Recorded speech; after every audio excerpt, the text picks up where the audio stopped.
どうも、ミナパークルトンです。今回はガンダム試作2号機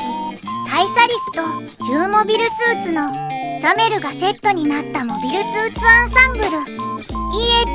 EX36 で遊びます。箱を開くとそこには箱の限界に迫らんばかりにパーツがパンパンに詰まっとる。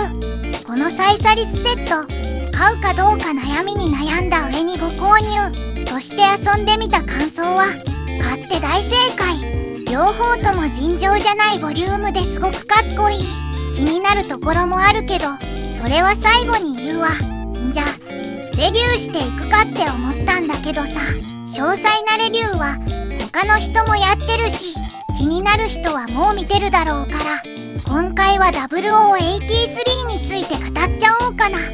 皆さんはガンダム0083好きですか？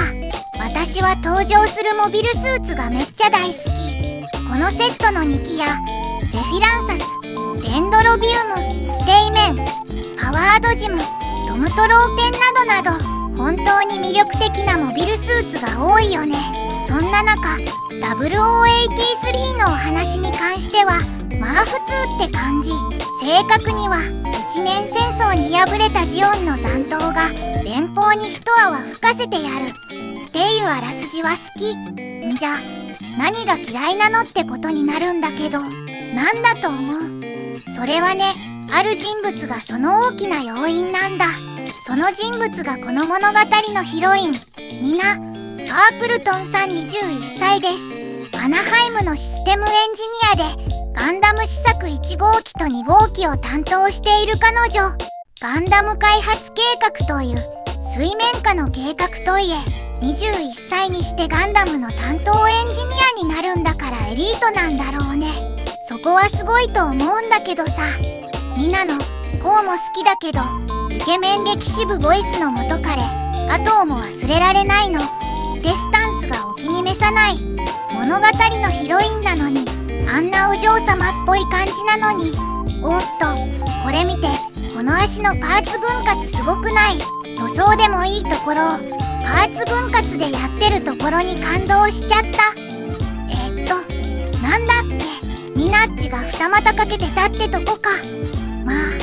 ガトーと再会しちゃったから結果的に二股になっちゃったんだろうけど、ガトーが突貫した後オークリーでゴーと再会した時、私にはこうがいるわって感じに見えて、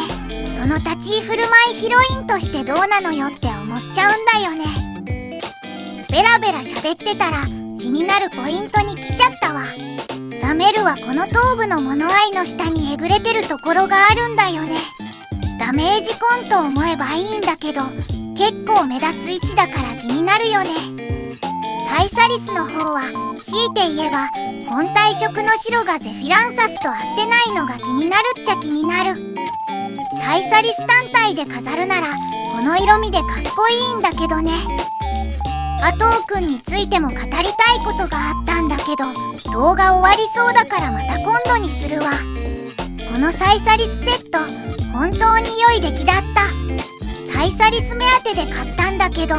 ザメルが思っていた以上によく動いてびっくりしたわ。全体的にゲート処理がちょっと雑なことが残念だけどね。モビルスーツアンサンブルはデンドロビウムとノイエジールがプレミアムバンダイで予約受付中。ともに1万円オーバーという高額商品で二の足を踏んでたんだけど、今回のサイサリスセットを触って購入することにしたわ。買わんかったらプレネで買っちゃうの確定だからね。デンドロとノイエジールが来ちゃうと0083シリーズのモビルスーツアンサンブルもいよいよ佳境に差し掛かった感があるね。よかったらチャンネル登録していただくと頑張れちゃったりするのでお願いします。